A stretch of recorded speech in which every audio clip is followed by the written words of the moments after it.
महाप्रभु जी को लेकर के स्वर्णपुर लेकर के गए। उड़ीसा में स्वर्णपुर नाम का एक स्थान है। नदी के मार्ग से चारों स्वरूपों को श्री सुदर्शन जी, महाप्रभु जी, सुभद्रा जी, बलभद्र जी को लेकर के स्वर्णपुर गए। और स्वर्णपुर में एक सुंदर गुफा थी कहीं गड्ढे में, वहां ले जाकर के महाप्रभु जी के चारों व्यूह स्वरूप को विराजमान किया और महाप्रभु जी के चरणों में प्रणाम करके बाहर से पूरी मिट्टी डाल करके महाप्रभु जी को भीतर विराजमान कर दिया, छुपा दिया कि कहीं यवनों की दृष्टि ना पड़े। और ऊपर एक वृक्ष लगा दिया ताकि भविष्य में जब ये सब आक्रांताओं का आक्रमण शांत होगा तो महाप्रभु जी कहाँ हैं ये हमें पता चल जाएगा।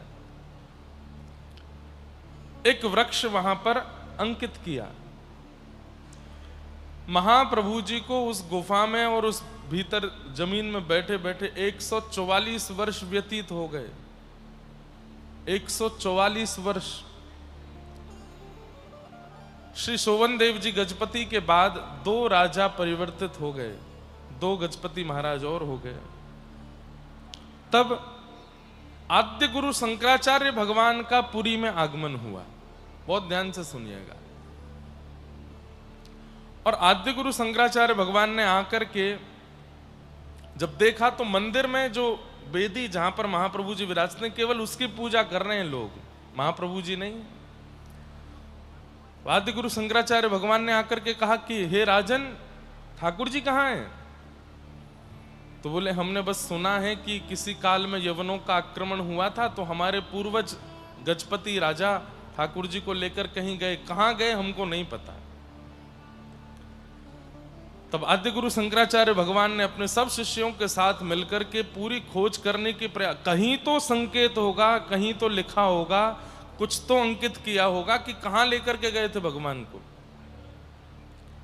तब जैसे तैसे करके कोई संकेत प्राप्त हुए कि नदी के मार्ग से स्वर्णपुर लेकर के गए थे। अब स्वर्णपुर में कहां है ये कहीं नहीं लिखा। तब राजा ने अपनी पूरी सेना भेजी और आद्य गुरु शंकराचार्य भगवान अपने शिष्यों के साथ गए। स्वर्णपुर में जाकर के लोगों से पूछने लगे, जगन्नाथ भगवान यहां आए थे? बोले कि हमें तो नहीं पता, क्योंकि किसी को भी पता चले कौन यवन को बता दे, इसलिए किसी को नहीं बताया गया था कि महाप्रभु जी कहां हैं। कोई स्वर्णपुर में भी नहीं जानता था कि जगन्नाथ जी यहां बैठे हैं। सब बड़े चिंतित हो गए, कहां गए भगवान, कहां गए हमारे ठाकुर जी। तभी ठाकुर जी को जब इतनी विरह वेदना से ढूंढना प्रारंभ किया तो ठाकुर जी ने ही संकेत किया।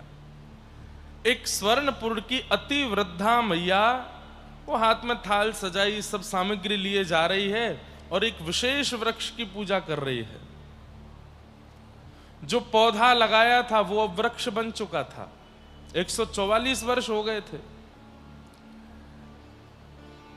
तब सेना के लोगों ने, कुछ शंकराचार्य जी के शिष्यों ने जाकर के पूछा, मैया तुम इस वृक्ष की पूजा क्यों करती हो, क्या बात है? बोली मुझे तो नहीं पता ऐसा कुछ, लेकिन हमारी दादी, हमारी नानी और हमारे बड़े लोग कहते थे कि यहाँ भगवान बैठे हैं, इसलिए हम इस वृक्ष की पूजा करते हैं। जैसे ही सुना यहाँ भगवान बैठे हैं, ये भाव जानते ही महाप्रभु जी का ये संकेत आद्य गुरु शंकराचार्य और गजपति महाराज को भेजा गया कि एक वृक्ष विशेष मिला है जिसकी गांव वासी पूजा करते हैं, कहीं यही तो नहीं भगवान?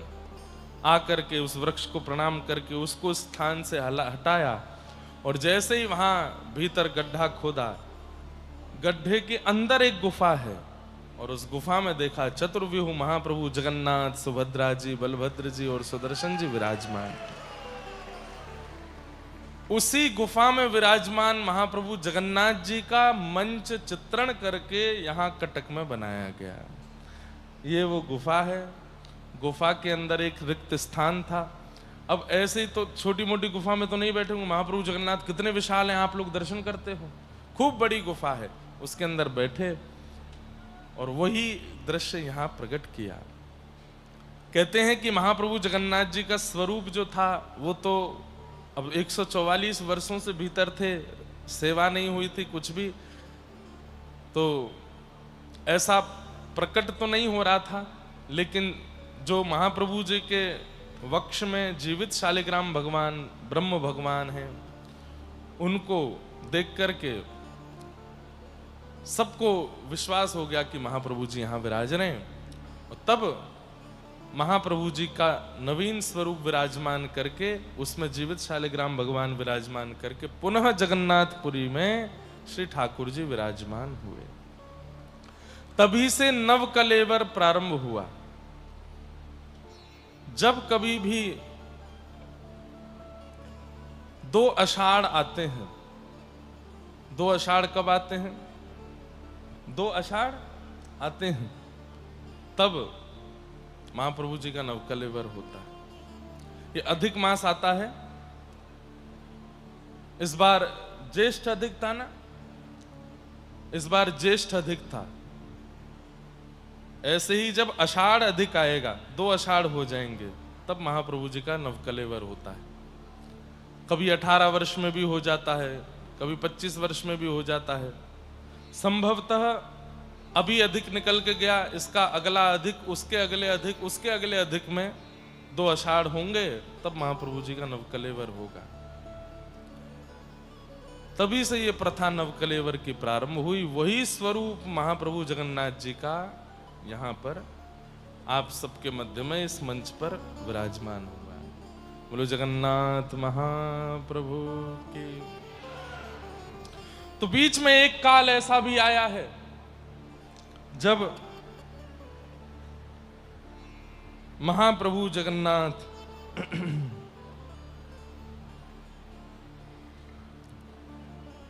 144 वर्ष तक किसी को दर्शन नहीं दिए थे, और तब आद्य गुरु शंकराचार्य भगवान ने आकर के महाप्रभु जी को पुनः विराजमान किया। बंधुओं, आप लोगों को सोच करके आश्चर्य होगा, कितनी कम अवस्था में श्री शंकराचार्य भगवान ने पूरे भारत का उद्धार कर दिया। बहुत लंबी आयु तक श्री शंकराचार्य भगवान पृथ्वी पर नहीं विराजे। संभवतः जिस समय आद्य गुरु शंकराचार्य भगवान जगन्नाथ प्रभु का स्थापन करने आए, उस समय आपकी अवस्था 20-21 वर्ष की होगी। आज के 20-21 साल के बच्चों की स्थिति देखो, बिल्कुल होश हवास खो बैठे हैं अपने। और कहां आद्य गुरु शंकराचार्य भगवान 35-38 वर्ष की अवस्था में सब करके चले गए।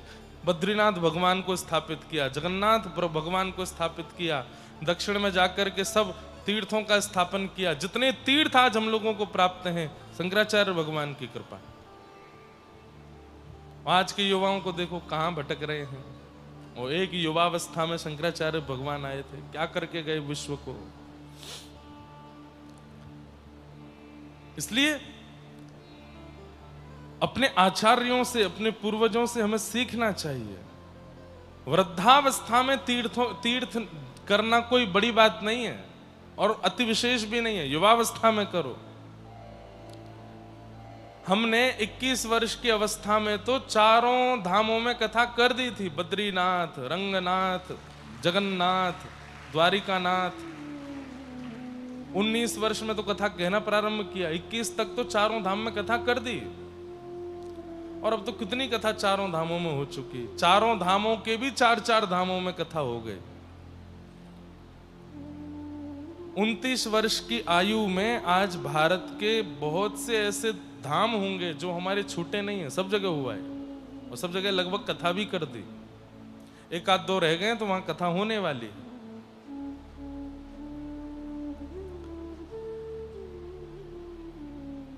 जब व्यक्ति पूर्ण ओजस्वी होता है, जब उसके शरीर में संपूर्ण ताकतें विराजमान हैं, सोचने की दीर्घता है, मन की दीर्घता है, बोलने में निपुण है, सुनने में, देखने में, कर्म करने में, खाने पीने सब में निपुण है, तब भगवत शरणागति करे। पर हम लोग शरणागति कब करते हैं? जब सारी इंद्रियां शिथिल हो जाती हैं। आंखों से दिखना बंद हो गया, कानों से सुनना बंद हो गया, दांत सारे टूट के गिर गए, पैरों से चला नहीं जाता, लाठी के बिना चल नहीं। अब चलो कहां? जगन्नाथपुरी ले चलो हमको। आंखों पे पड़ेगा जाला, नाक से बहेगा नाला, लाठी से पड़ेगा पाला, जरा जिंदगानी का, तब जाते हैं ठाकुर जी के पास। बचपन में भक्ति करोगे तो 55 तक ठाकुर जी मिल जाएंगे। अब 55 में ही शुरू करोगे तो फिर शमशान में ही मिलेंगे भगवान। तो बचपन से कौमार आचरित प्राज्ञो धर्मान भागवतान, यह श्री प्रहलाद जी महाराज कहते हैं। कुमार अवस्था से भजन करो, कुमार अवस्था से ठाकुर जी की सेवा करो। कुमार अवस्था किसको कहते हैं? युवा अवस्था से पहले की अवस्था। युवा अवस्था हमारे यहाँ 16 वर्ष में प्रारंभ हो जाती है। 16 वर्ष के पूर्व की जो अवस्था है उसको कुमार अवस्था कहते हैं। 12 वर्ष, 13 वर्ष, 14 वर्ष, 11 वर्ष, ये कुमार अवस्था है। उससे पूर्व की पौगंड अवस्था होती है, उससे पूर्व बाल अवस्था होती है।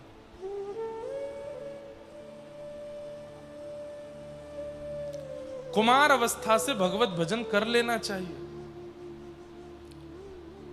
पर अब 11 वर्ष 12 वर्ष के बालकों के पास फोन आ जाता है, इंटरनेट आ जाता है, सोशल अकाउंट्स बन जाते हैं, कहां से भजन करें वो? अरे बहुत दूर की बात, छोटे छोटे बच्चों के इन्फ्लुएंसिंग अकाउंट्स बन जाते हैं। उसको खुद को नहीं पता कि मेरी माताजी मेरी वीडियो बना के डाल रही हैं। नेम फेम प्रसिद्धि एक अवस्था के बाद मिले, मेहनत करके मिले तो उसको पचाया जा सकता है। वो बिना परिश्रम के मिल जाती है ना, तो फिर हमारा जीवन केवल नेम फेम के लिए ही रहता है, अपने लिए हम कुछ नहीं करते। अब जितने भी पॉपुलर लोग हैं, कैमरा आते ही हंसते हैं, कैमरा जाते ही महा डिप्रेशन में रहते हैं। 100 फॉलोअर घट जाएं तो उनको प्राण त्यागने की इच्छा होने लगती है। अरे हमारा जीवन चल कहां रहा है? पिताजी को बुरा लग रहा है, भाई दूर हो रहे हैं, बहनें छूट रही हैं, पति परिवार बच्चे सब बिखर रहे हैं, इससे दिक्कत नहीं है। मेरे फॉलोअर्स घटने नहीं चाहिए। सबके मन में यही चल रहा है। आप अपना जीवन क्या बना रहे हैं? अपना जीवन कैसा कर रहे हैं? इस पर विचार करो।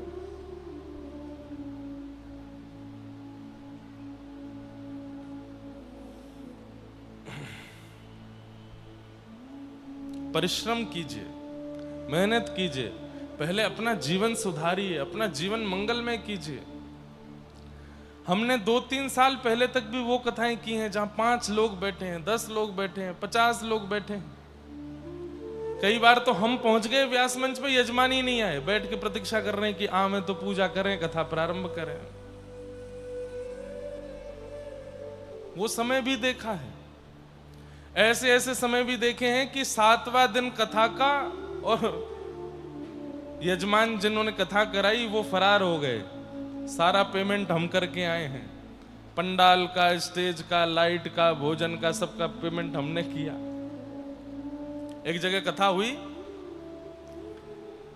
तो पहले दूसरे दिन से ही जो कथा आयोजक थे, अब भाई खर्चा तो होता है, पंडाल का खर्चा है, लाइट का है, इतने सब लोग आते हैं वृंदावन से, सबका आने जाने का, सबकी दक्षिणा। उनको लगा कि ये तो भार ज्यादा हो गया है, और पहले से ही पता था, लेकिन बस ये था कि नाम हो जाए नगर में, कराएंगे कथा। कथा हो गई, सब कुछ हो गया। अंतिम दिन व्यास मंच पे हम पहुंच गए। हमने कहा भैया आरती करो। बोले यजमान जी आए नहीं अभी, फोन करें तो फोन उठावे नहीं, अब क्या करें। पंडित जी ने आरती की, कथा प्रारंभ हुई, लोग बाग आ गए थे।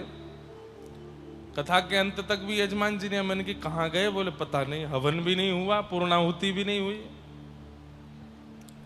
हम लोग सब अपना सामान लेके निकल गए। मैंने कि वृंदावन जाके बात करेंगे। आज तक नहीं मिले वो। उस पूरी कथा का पेमेंट हम ही करके आए। पंडाल का कम से कम 20-22 लाख का खर्चा, उसका खर्चा, इसका खर्चा, सब करके। मैंने कहा भैया गरीब ब्राह्मण को बख्शो। ऐसे ऐसे लोग भी होते हैं, बहुत ऐसी ऐसी कथाएं हुई हैं। हमारे पूज्य पिताजी महाराज, इनकी एक बार चंबल में डाकू ने कथा कराई थी। पता नहीं था डाकू है वो, कथा कराने के बाद पता चला। तो बहुत सारे अनुभव किए। तब जाकर के इस स्थिति में आए हैं कि आप सब इतनी संख्या में आते हो, कथा सुनते हो, परिश्रम करते हो, 1 घंटा पहले से आके बैठ जाते हो। बंबई में कथा थी कुछ महीने पहले, 10 बजे कथा थी, सुबह 4 बजे से लाइन लगी थी, सब बच्चे कथा सुनने के लिए। जब परिश्रम करके आपको कुछ प्राप्त होता है ना, तो उसकी वैल्यू होती है। आज सोशल मीडिया की वजह से बच्चे परिश्रम नहीं करते, अपने टूटे हुए हाथ को भी दिखाएंगे, मैंने दाल खाई उसको भी दिखाएंगे, देखो मेरे पिंपल हो गया, ये देखो गाइज, ये तो फेमस वर्ड है गाइज। क्या कर रहे हैं हम लोग? सबको प्रसिद्ध होने की पड़ी है और इस प्रसिद्धि के चक्कर में अपनत्व को खो देते, अपना सब खत्म कर देते। ये देखो गाइस, मैं वृंदावन आया हूं, जगन्नाथ महाप्रभु के सामने खड़ा हूं, रथ खींच रहा हूं मैं। अरे जगन्नाथ जी को देख के थोड़ा रो तो लो, थोड़ा भावुक तो हो जा। भावुक, मैं भावुक हो रहा हूं, मेरा वीडियो बनाओ, जल्दी बनाओ, जल्दी बनाओ, आंसू दिखना चाहिए। क्या हो रहा है पता नहीं, भक्ति में भी सब ऐसे ही करने लग गए हैं। मेरे संपर्क में कोई आते हैं तो मैं समझा देता हूं, मत करो, थोड़ा सबको ज्ञान देने की बातें करो, थोड़ा सबको समझाने की बात करो, अपनी हर स्थिति को प्रचार मत करो। कई लोग हमको ही कटघरे में कटघरे, आप भी, आपके भी तो बड़े फॉलोअर हैं, आप भी तो करते हो। हम अपने अपनत्व का नहीं करते, हम वो चीज करते हैं जिससे कुछ लोगों को कुछ प्राप्त हो जाए, थोड़े इन्फ्लुएंस हो जाए, थोड़े कथा के प्रति, धर्म के प्रति जागृत हो जाए।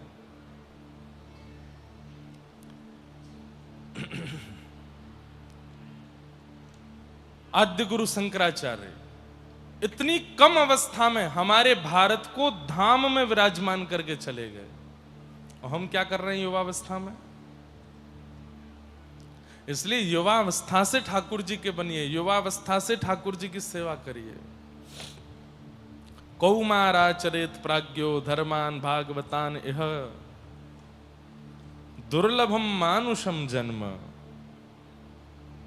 मानव जन्म बहुत दुर्लभ है। एक बात बोलूं, इस संसार से एग्जिट गेट केवल एक है, इस संसार का एग्जिट गेट केवल एक है, और वो है मानव शरीर। आप छिपकली बन जाओ, कॉकरोच बन जाओ, आजकल तो मानव भी कॉकरोच बन रहे हैं। आप छिपकली बन जाओ, कॉकरोच बन जाओ, चैंटी बन जाओ, हाथी बन जाओ, घोड़ा बन जाओ, गधा बन जाओ, 84 लाख योनियां हैं ना, आप उनसे कभी मुक्त नहीं हो सकते। अगर आप किसी जीव जंतु को देख रहे हैं तो ये समझ जाइए कि अभी ये 84 में घूमने वाला है। 84 पूरा होने के बाद, 84 लाख पूरी होने के बाद लास्ट में मिलता है मानव शरीर। हम सब 84 में घूम के यहां आए हैं, ये लास्ट में मिला है हमको। 84 लाख के बाद ठाकुर जी अवसर देते हैं, चलो मुक्त होके दिखाओ।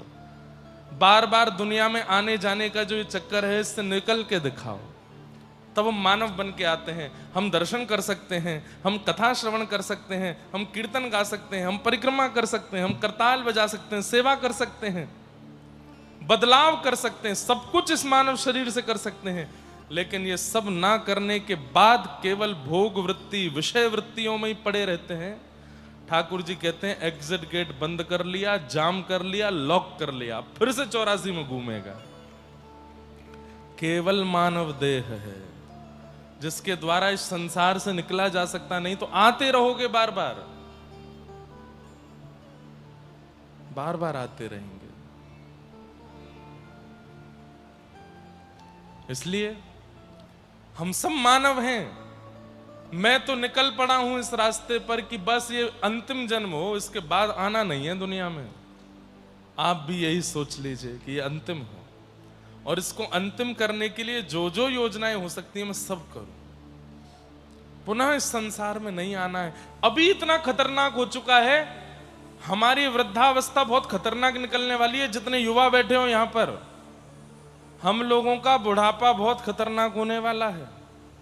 कलिकाल प्रचंड हो जाएगा और हमारी आने वाली जनरेशन तो और भी खतरनाक समय देखने वाली है। इसलिए भैया निकल लो यहां से, भाग जाओ, लौट के मत आना इस संसार में, क्योंकि जब दोबारा आप जन्म लेने के लिए इस संसार में आओगे ये बहुत खतरनाक हो चुका होगा, बहुत विषयी हो चुका होगा, सह नहीं पाओगे, घुटन होगी यहां आकर के। इसलिए निकल लीजिए। और कैसे निकला जाएगा? हरेर्नामैव केवलम, हरेर्नाम हरेर्नाम, हरेर्नामैव केवलम, कलौ नास्त्यैव नास्त्यैव नास्त्यैव गतिरन्यथा। करिए प्रयास कि ऐसा जीवन करके जाइए कि दोबारा संसार में ना आना पड़े।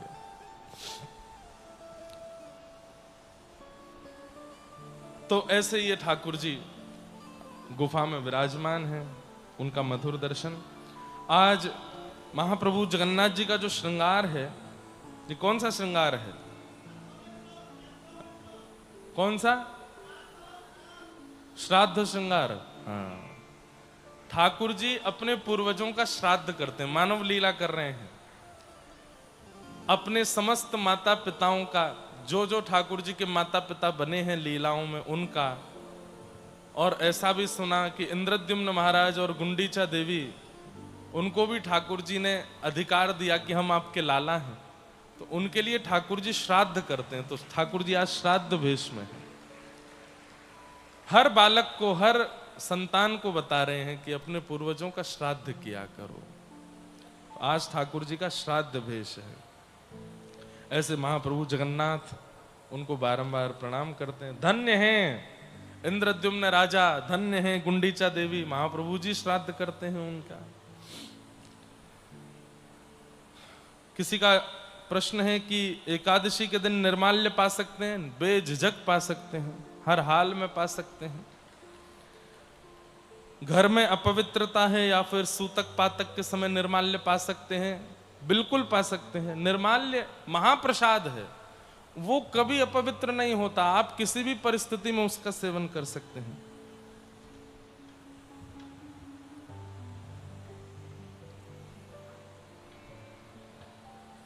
गुरुजी कोई बहुत गलत कर रहा है, बहुत ज्यादा गलतियां कर रहा है, गलत व्यवहार कर रहा है, लेकिन साथ साथ में बहुत पूजा पाठ करता है, तो उनका गलत सही हो जाता है क्या? क्यों होगा?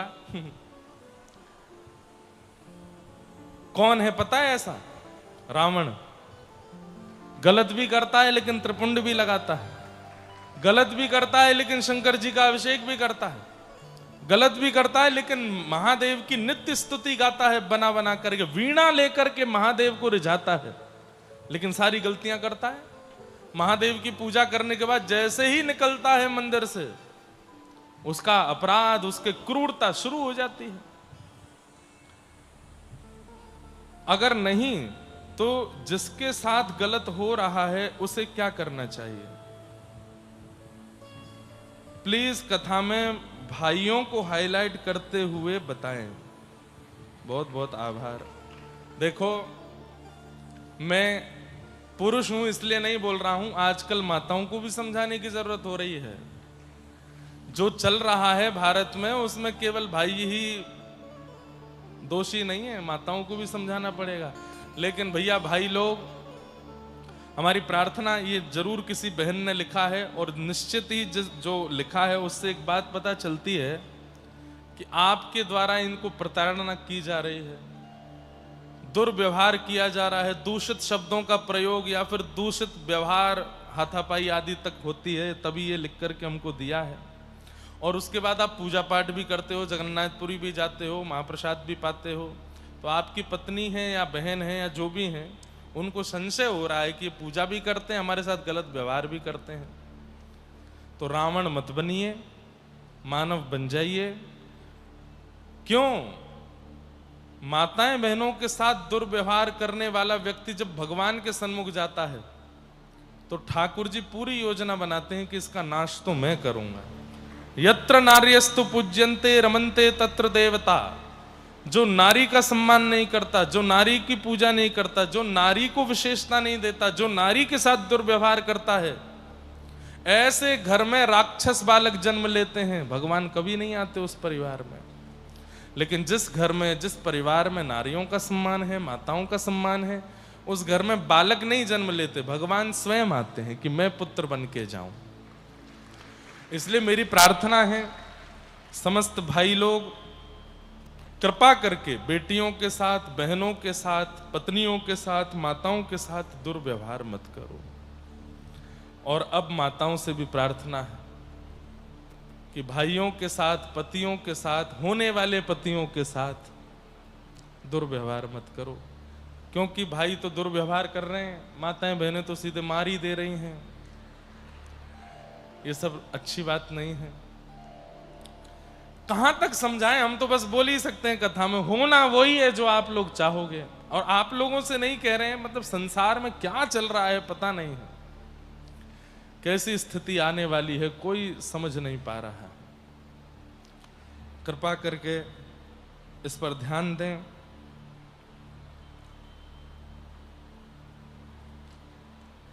बाकी सब भाव हैं, सबको हम प्रणाम करते हैं।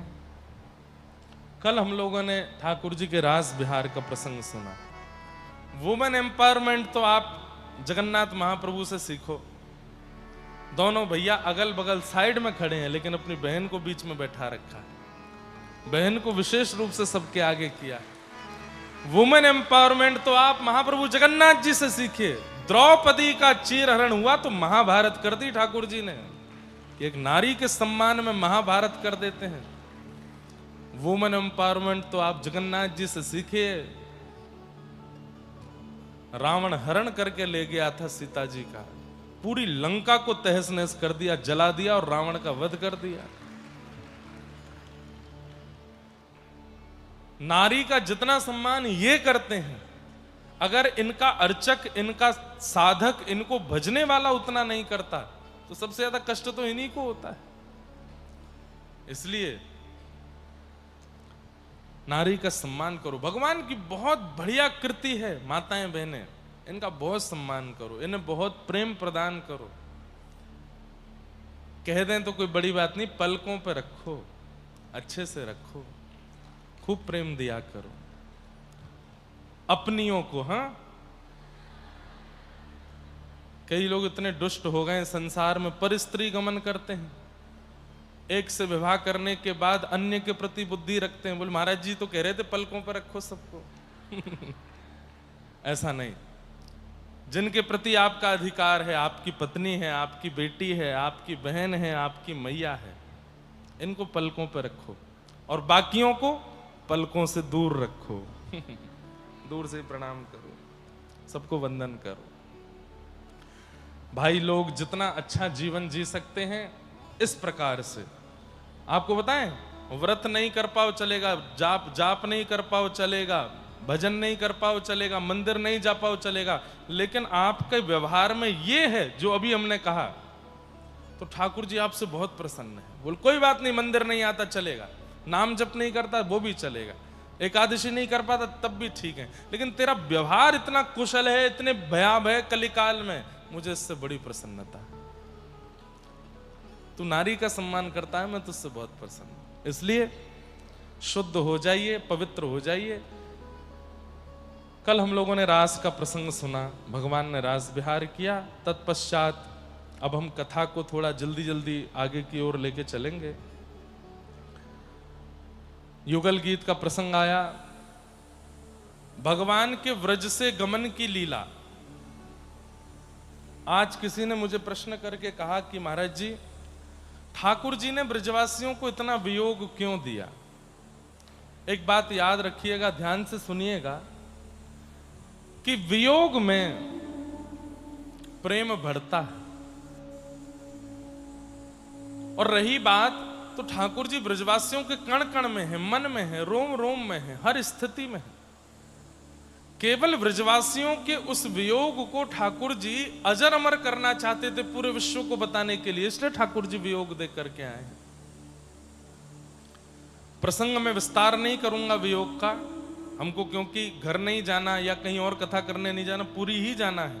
और वैसे ही महाप्रभु जी बहुत वियोग में है, ये वियोग का ही स्वरूप है ठाकुर जी का, इसलिए वियोग का प्रसंग ज्यादा नहीं कहेंगे। अक्रूर जी महाराज वृंदावन आए और ठाकुर जी और बलराम जी को लेकर के, हाँ एक प्रश्न और था कि महाराज जी ठाकुर जी व्रत से गए, रोहिणी मैया को लेकर के गए, यशोदा जी को लेकर क्यों नहीं गए? गोपियों को साथ लेकर के क्यों नहीं गए? श्री राधा रानी को साथ लेकर के क्यों नहीं गए? अब ये बात सुनकर के पता नहीं आपको कैसा लगेगा, लेकिन एक बात बहुत वास्तविक है। कल हम गोपी गीत गा रहे थे, गोपी गीत के प्रथम श्लोक में लिखा है जयति तेधिकं जन्मना व्रजः। आप आइए अनुज जी, इसको ठीक कर दीजिए, नहीं तो नैका देर में मैं भी जगन्नाथ पिघल के बन जाऊंगा। श्रयत इंदिरा सस्वदत्र। गर्मी तो आप लोगों को भी लग रही है ना, लेकिन आपका काम सुनने का, हमारा सुनाने का, हमारा ठीक रहना ज्यादा जरूरी है ना। सुन तो शांत रह के सुना जा सकता है, लेकिन अगर सुनाने वाला ही विचलित हो जाए तो। इधर आ रही है, इधर करो। गुरुदत्त जी का काम है, लेकिन आप कर दो। हवा आ किससे रही है? इधर आ रही है। हाँ इसको ठीक करो, इसको।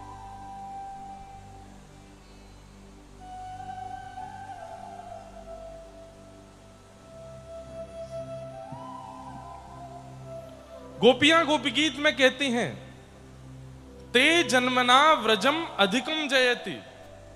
कन्हैया तुम हमसे दूर चले जाओ, लेकिन हमारा कोई दोष नहीं है, अपराध नहीं है, कृपा करके पुनः वापस आ जाओ। लेकिन आना इस व्रजमंडल में ही, व्रज से बाहर यदि आप चले गए तो क्षमा करना, हम व्रज को छोड़ के नहीं आएंगे, क्योंकि व्रज हमें तुमसे भी ज्यादा प्रिय है, व्रज हमको तुम्हारे से भी ज्यादा प्रिय है।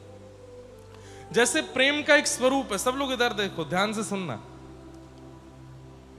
कई बार प्रेमी दूर चला जाता है, जैसे बालक विदेश पढ़ने चला जाए, पति कहीं कार्य के लिए लंबे समय के लिए दूर चला जाए, तो उसकी माँ, उसकी बहन या उसकी पत्नी या फिर कोई भी प्रेम करने वाले, वो क्या कहते हैं, आप तो हमसे दूर जा रहे हो, अपनी कोई वस्तु हमको देके चले जाओ, उससे हम तुमको याद करते रहेंगे।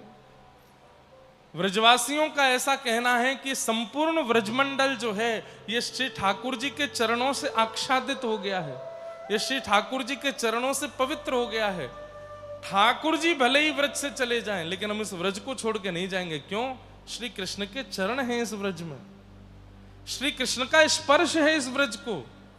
वे चले जाएं, लेकिन हम इस व्रज के सहारे जीवित रह लेंगे। इसलिए कोई व्रजवासी व्रज को छोड़ के नहीं गया है। मतलब सोचिए, कृष्ण के बगैर रह लेंगे, लेकिन वृंदावन के बगैर नहीं रह पाएंगे, वृंदावन को छोड़ के नहीं जा पाएंगे। इसलिए यशोदा मैया, राधा रानी और सब ब्रजवासी ठाकुर जी के साथ नहीं गए। कितना दूर है मथुरा? 6 किलोमीटर है बस वृंदावन से। लेकिन कोई भी ब्रजवासी मथुरा तक नहीं गया। हम वृंदावन छोड़ के नहीं जाएंगे, इतना प्रिय है सबको वृंदावन। इसलिए कोई भी ब्रजवासी ठाकुर जी के साथ गया नहीं। ऐसा नहीं कि ठाकुर जी लेके नहीं गए, ठाकुर जी तो चाहते हैं कि चलो, लेकिन ब्रजवासी गए नहीं। अक्रूर जी महाराज कृष्ण बलराम दोनों को लेकर के मथुरा आए। मथुरा में आकर के भगवान ने कुबलिया पीड़ हाथी का उद्धार किया, कुब्जा का उद्धार किया, माली का उद्धार किया, एक धोबी का उद्धार किया, एक दर्जी का उद्धार किया। तत्पश्चात भगवान रणभूमि में प्रवेश करते हैं, बड़े बड़े मल्लों के साथ युद्ध करके सबको नष्ट कर देते हैं। कितने साल के हैं ठाकुर जी? 11 वर्ष 56 दिन। और 11 वर्ष 56 दिन के ठाकुर जी ने बड़े बड़े मल्लों को नष्ट करके 50 सिड्डी ऊपर बैठे हुए महाराज कंस के केश पकड़ के दोनों भुजाओं से उठा करके नीचे पटक दिया और उनका वध कर दिया। बोलो कंस मर्दन भगवान की। कंस वध भगवान ने किया। कारागृह में बंदी के रूप में विराजमान अपनी मां देवकी को मुक्त किया। उनको हृदय से लगाया। मैया ने या तो लाला को 1 दिन का देखा था या 11 वर्ष 56 दिन का देखा है। मैया को हृदय से लगा करके अपने नाना उग्रसेन को भगवान ने मथुरा का राजा बनाया, कंस के पिताजी को, और वसुदेव जी से आज्ञा ली कि मुझे अब गुरुकुल पढ़ने की आज्ञा दीजिए। और वसुदेव जी से आज्ञा लेकर के भगवान सांदीपनि उपाध्याय जी के यहां पढ़ने के लिए गए। कहां? उज्जैन, अवंतिका।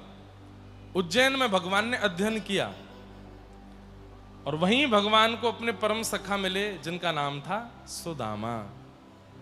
ठाकुर जी ने उज्जैन में सांदीपनि गुरुकुल में आकर के अध्ययन किया। अध्ययन करने के उपरांत पुनः लौट करके भगवान द्वारिका गए। अब भगवान राजकुमार हो गए। ठाकुर जी की अवस्था कितनी हो गई? 16 वर्ष। अच्छा, एक बात ध्यान से सुनिए, श्री कृष्ण सदैव 16 वर्ष के ही रहते हैं। भगवान का जो वपु है, जो तन है, वो भले ही 150, 200, 5000, 2500, 2 लाख, करोड़ वर्ष का हो जाता है, लेकिन ठाकुर जी देखने में 16 वर्ष के ही लगते हैं।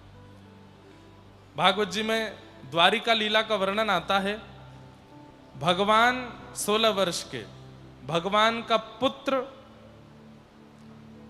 प्रद्युम्न 50 वर्ष का, भगवान का पौत्र अनिरुद्ध 25 वर्ष का, और दादाजी भगवान 16 वर्ष के।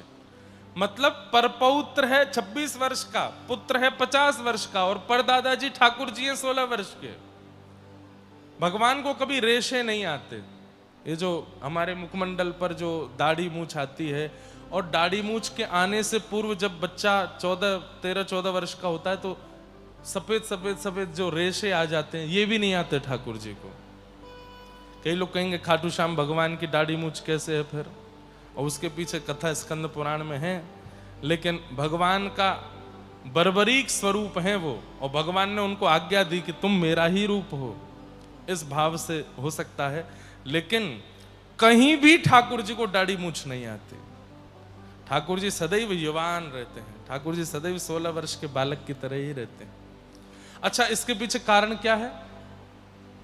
16 वर्ष के ही क्यों रहते हैं ठाकुर जी?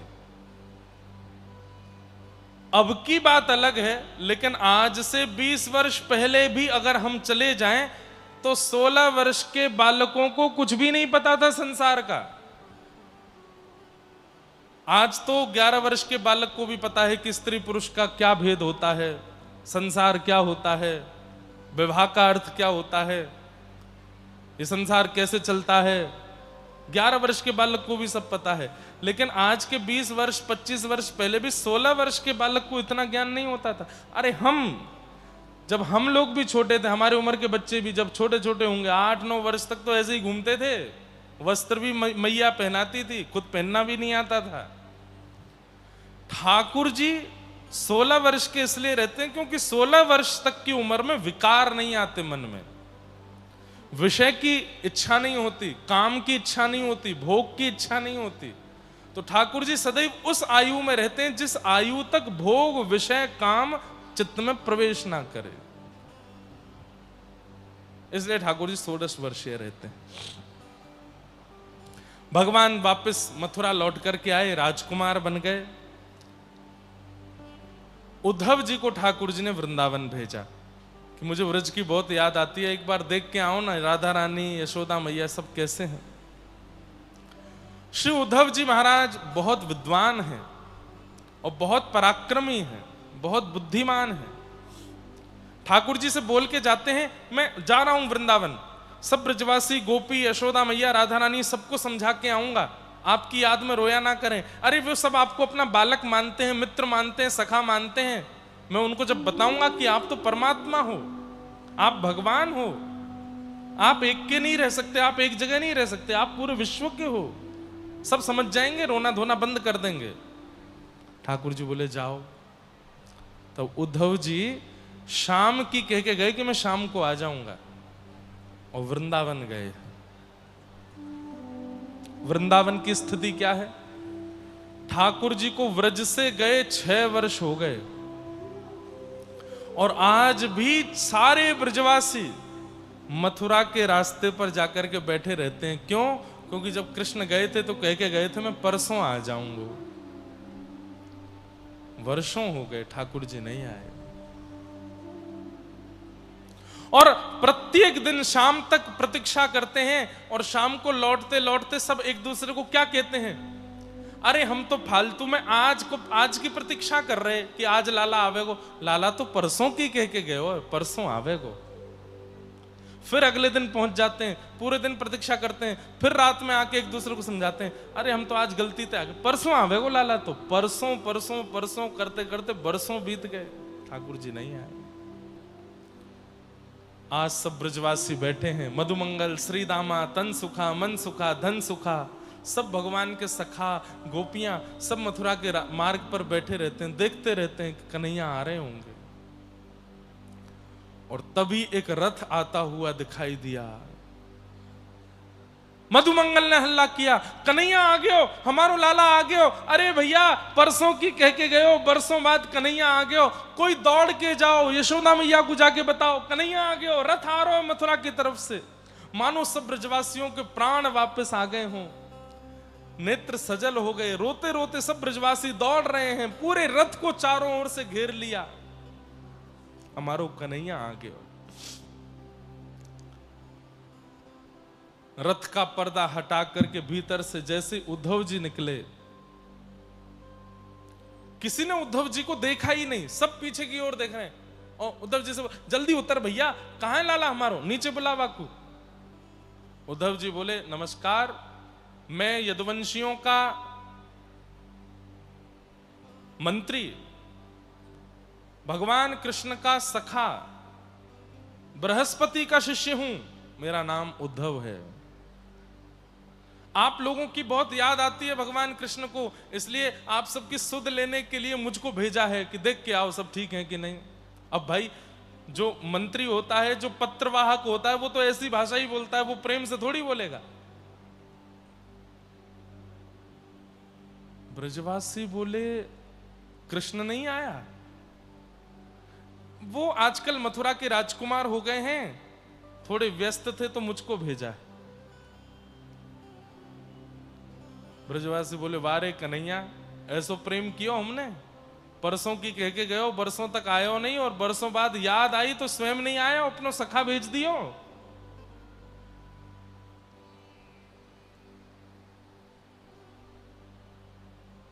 उद्धव जी कहने लगे मैं यशोदा मैया से मिलना चाहता हूं, कहां है वो।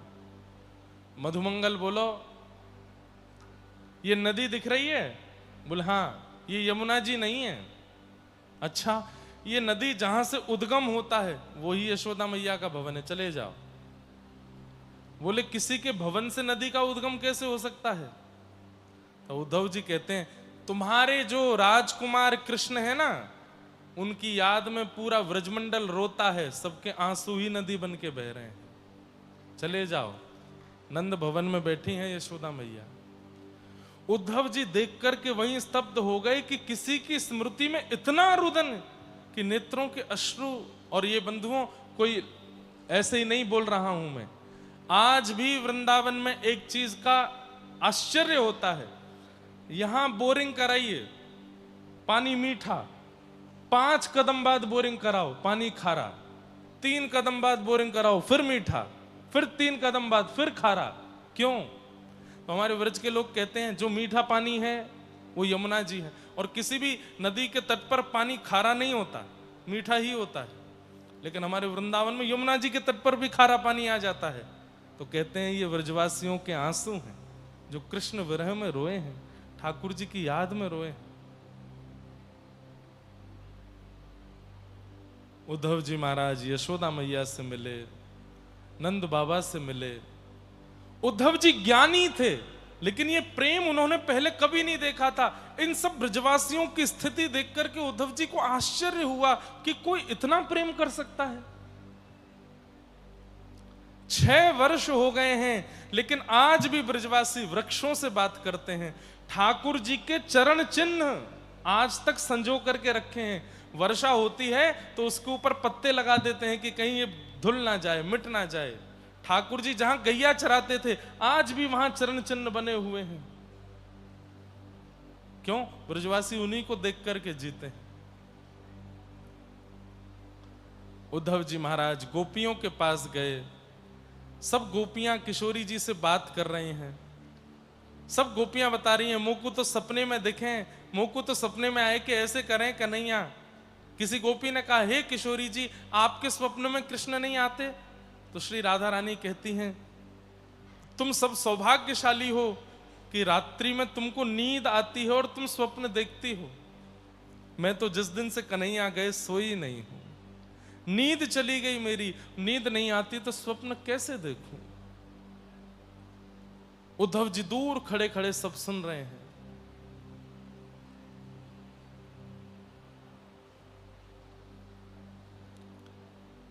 तभी किसी गोपी की नजर पड़ गई कि भगवान का कोई सखा हमको समझाने आया है कि कृष्ण को याद करके रोया मत करो, हमको बताने आया है। तब किशोरी जी एक गीत गाती हैं, मधुपक तब बंधो, इसको भ्रमर गीत कहते हैं। मधुपक तब बंधो माश प्रेषांघ्रिम सपत्न्या, कुछ विलुलित माला कुंकुमश्मश्रुभिर्नः, बहतु मधुपतेस्तन मानिनीनां प्रसादं, यदु सदसि विडम्ब्यं यस्य दूतस्त्वमिदृक्, सकृदधर सुधां स्वां मोहिनीं पाययित्वा, सुमनस इव सत्य तस्त्यजेस्मान् भवादृक्, परिचरति कथं तत् पातु पद्मं तु पद्मा, यपिबत हत चेता उत्तम श्लोक जल्पै, मधुपक तब बंधो।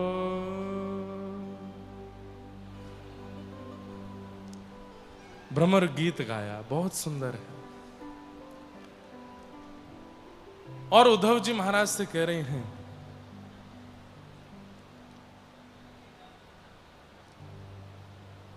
हे उद्धव मत अइयो समझाने जाके,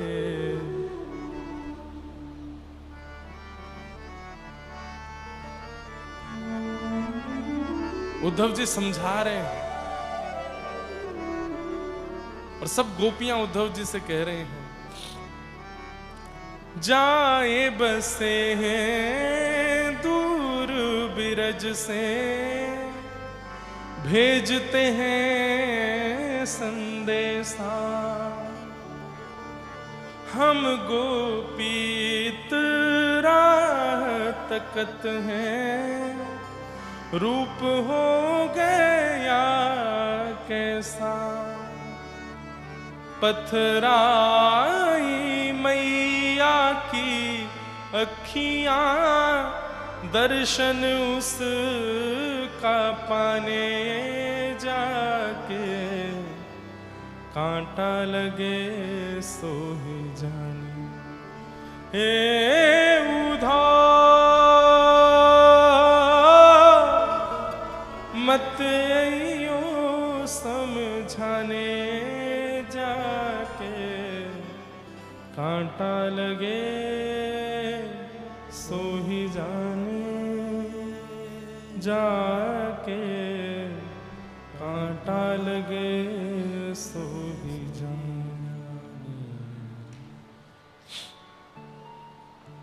श्री उद्धव जी महाराज को गोपियां कह रही हैं, उद्धव तू हमें समझाने आया है? किस लिए समझाने आया है?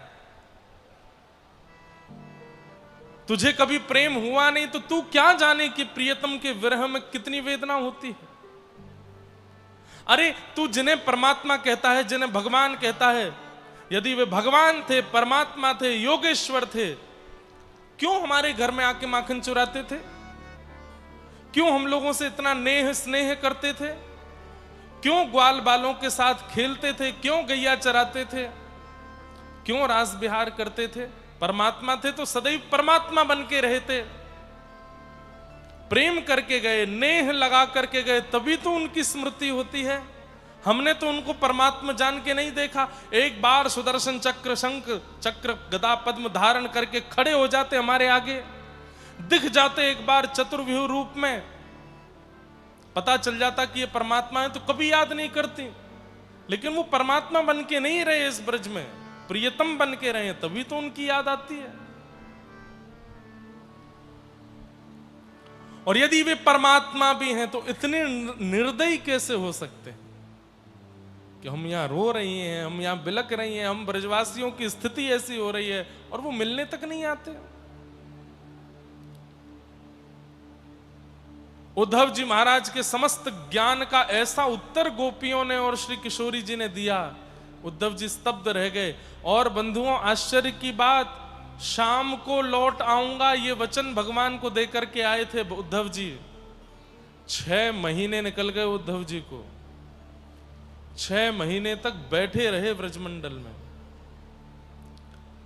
6 महीने बाद होश आया तो दौड़े द्वारिका मथुरा की ओर और भगवान के पास पहुंचे। भगवान ने जाकर के देखा, ठाकुर जी देखते ही बोले, उद्धव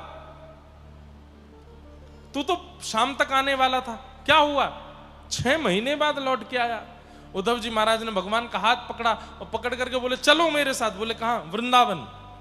श्री राधा रानी, यशोदा, गोपियां, इनके पास ही रहना है आपको, नहीं जाना विश्व के उद्धार के लिए, कोई और कर देगा विश्व उद्धार, आप तो ब्रजमंडल में रहो।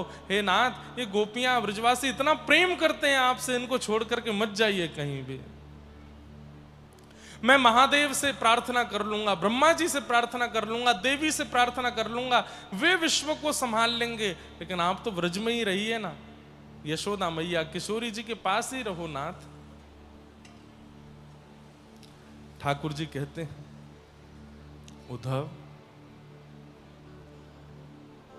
मैं यही चाहता था कि तेरे चित्त में थोड़ा प्रेम आ जाए, और अब वह प्रेम आ चुका है।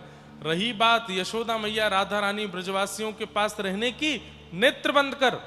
उद्धव जी ने नेत्र बंद किए, बोला खोल। जैसे ही खोल करके देखा तो असंख्य ब्रजवासी, यशोदा मैया, राधा रानी सब भगवान के पास ही खड़े हैं, सब ठाकुर जी को घेरे ही रहते हैं। ठाकुर जी बोले, व्रज से मैं दूर रह ही नहीं सकता, मेरा ये वपू दुनिया के किसी कोने में पहुंच जाए, व्रज मेरे अंदर ही है, व्रज मेरे साथ ही है। यशोदा जी, राधा रानी, ये सब ब्रजवासी, गोप गोपियां, ग्वाल बाल, गैया, सब मेरे साथ। मैं जहां रहता हूं सब मेरे पास ही रहते हैं, इनसे दूर मैं नहीं जाता। रही बात प्रत्यक्ष दिखने की, तो प्रत्यक्ष लीला में ये एक लीला है कि मैं व्रज से अलग होकर के अब विश्व कल्याण के लिए जा रहा हूं। गीता का ज्ञान देना है, द्वारिका का स्थापना करनी है, दुष्टों के बल से, दुष्टों के भार से पृथ्वी को विहीन करना है। बहुत दुष्ट और बड़े राक्षस इस पृथ्वी पर हो गए, सबका वध करना है। प्रेमी ब्रजवासियों के बीच में रहूंगा तो इस विश्व के भार को हल्का नहीं कर पाऊंगा, इसलिए ब्रज से थोड़ा दूर जाना पड़ेगा। लेकिन वैसे अप्रत्यक्ष भाव से व्रज मेरे साथ ही रहता है और मैं सदा व्रज में ही रहता हूं।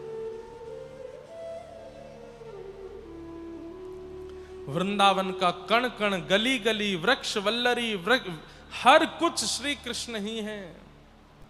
आज भी कितने महापुरुषों को वृंदावन में ठाकुर जी का अनुभव होता है। रसखान नाम सुना? रसखान वृंदावन गए थे, और वृंदावन नहीं गए थे, आगरा से दिल्ली जा रहे थे, बीच मार्ग में वृंदावन पड़ा था। किसी ने कह दिया था टेढ़ी टांग वाला रहता है वृंदावन में, वो जिसको देख लेता है उसका वशीकरण कर लेता है, उससे बच के जाना। इतने बड़े राजा का मंत्री रसखान जैसे ही वृंदावन से निकलता है, सब सेना को कह देता है सावधानी से चलना, मैंने सुना कोई टेढ़ी टांग वाला बालक रहता है यहां वृंदावन में, वो दिख जाए तो घोड़े भगा देना, उसके नेत्रों में मत बस जाना। इतना डर डर के वृंदावन से निकल रहा था। थोड़ी देर में क्या देखता है, एक गली में रसखान और सारी सेना प्रवेश करती है, लेकिन गली से जैसे ही बाहर आए तो अकेला रसखान रह गया, सेना थी ही नहीं। रसखान घबरा गया, पूरी सेना कहां चली गई। तभी मुड़ करके देखा तो पायलों की धीमी धीमी छम छम आवाज आ रही थी, और तभी नेत्र उठा के देखे त्रिमंगलली श्याम सुंदर सामने खड़े, अपना मधुर दर्शन कराते हैं। और एक छवि दिखा करके ठाकुर जी तुरंत अंतर ध्यान हो गए, मूर्छित हो गया रसखान, और जब होश में आया तो बावड़ा हो गया। अब तो बस ढूंढ रहा है पूरे वृंदावन में, कहां है वो सुंदर श्याम, कहां है वो छवि जो मैंने देखी थी, जिनके कमल जैसे नेत्र थे, कमल जैसी मुस्कान थी, ऐसा सुंदर नील सरोवर जैसा अंग था, कहां है वो। महीनों बीत गए, रसखान को घूमते घूमते ठाकुर जी नहीं मिले। किसी ने कहा यमुना जल स्नान किया करो, मिल जाएंगे, तो यमुना जी स्नान करते हैं। किसी ने कहा गले में कंठी तुलसी माला पहनो, ठाकुर जी मिल जाएंगे, तो तुलसियों की माला पहन के घूमते हैं। जो जैसा उपाय बता देता है सब करते हैं, और रसखान केवल ठाकुर जी को ढूंढते रहते हैं।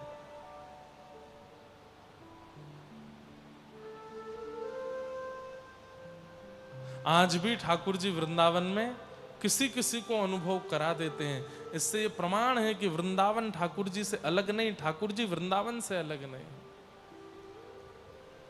सदा वृंदावन, वृंदावन वसती लीला परिचरो, जगन्नाथ स्वामी नयन पथगामी भवतु में। ये बैठे भले ही नीलाचल धाम में हो, पर ये सदैव वृंदावन वासी हैं। वृंदावन का त्याग ठाकुर जी कभी नहीं करते, इतना ठाकुर जी को वृंदावन प्रिय।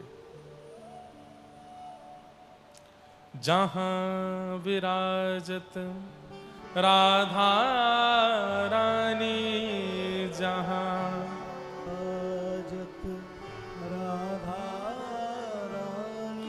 नटवर नंद किशोर, नटवर नंद किशोर, चलो मन वृंदावन की ओर, चलो मन वृंदावन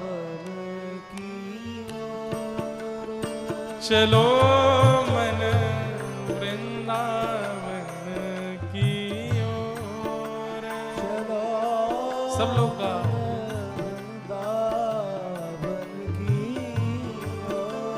चलो मन वृंदावन की ओर, चलो वृंदावन की ओर, जहां विराजत राधा रानी,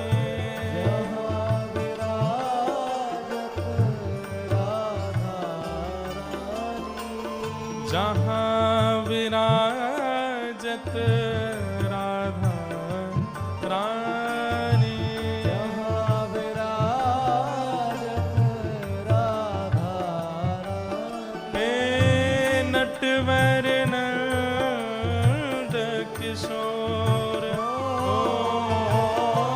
नटवर नंद किशोर, नटवर नंद किशोर,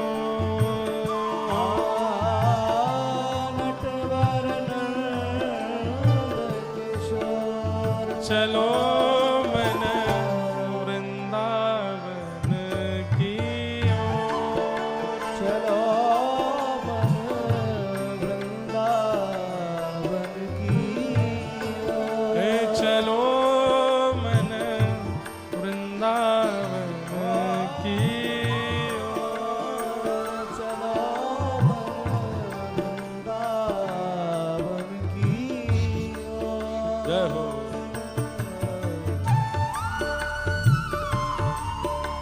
सब वृंदावन को याद करो, आज कथा का विश्राम है, मन से वृंदावन चलो।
नाचत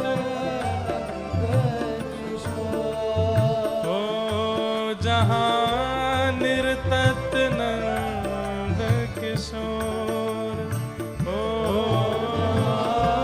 निर्तत नंद किशोर। हे चलो मन वृंदावन की ओर, चलो मन वृंदावन की ओर। हे चलो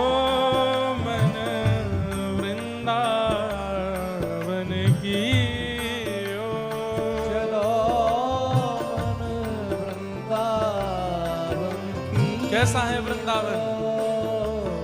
ओ घर घर तुलसी ठाकुर सेवा,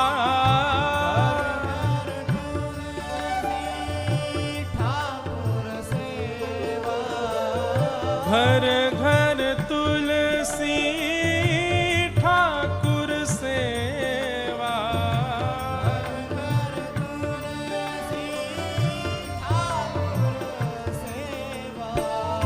भोजन दूध दही को, भोजन दूध दही को, भोजन दूध दही को, भोजन दूध दही को। हे चलो मन वृंदावन की ओर, चलो वृंदावन की ओर। हे चलो मन वृंदावन की ओर, चलो वृंदावन की वृंदावन की ओर चलो मन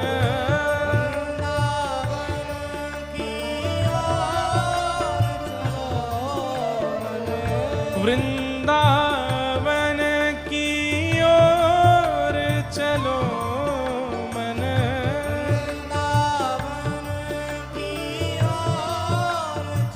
चलो मन वृंदावन की ओर,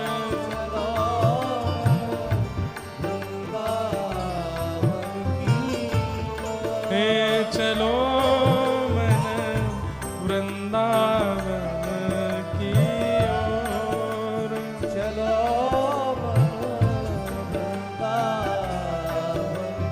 वृंदावन वृंदावन वृंदावन चलो रे वृंदावन,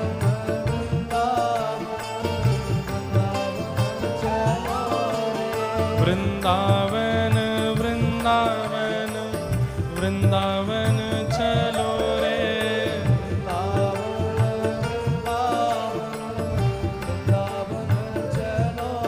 श्री वृंदावन की गलियों में राधे राधे कहो रे,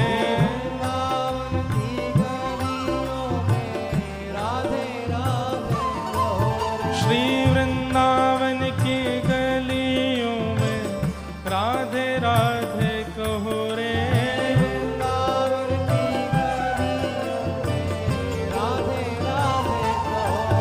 जय राधे राधे श्री राधे राधे, जय राधे राधे श्री राधे राधे। वृंदावन में वृंदावन में गोवर्धन में गोवर्धन में नंदगांव में नंदगांव में बरसाना में बरसाना, वृंदावन में यमुना जी में सब मिल बोले जय राधे राधे, जय राधे राधे, जय राधे राधे, श्री राधे राधे। हे वृंदावन में, वृंदावन में, वृंदावन में, नंदगांव में, यमुना जी में, गोवर्धन में, जतिपुरा में, जगन्नाथ में, पुरी के बोले जय राधे राधे, जय राधे राधे, जय राधे राधे, श्री राधे राधे, जय राधे राधे, जय राधे राधे, श्री राधे राधे, जय राधे राधे, जय राधे राधे, श्री राधे राधे, जय राधे राधे, जय राधे राधे, जय राधे राधे, जय राधे राधे, जय राधे राधे, जय राधे राधे, जय राधे राधे, जय राधे राधे, जय जय श्री राम, जय जय श्री राधे, जय जय श्री राधे।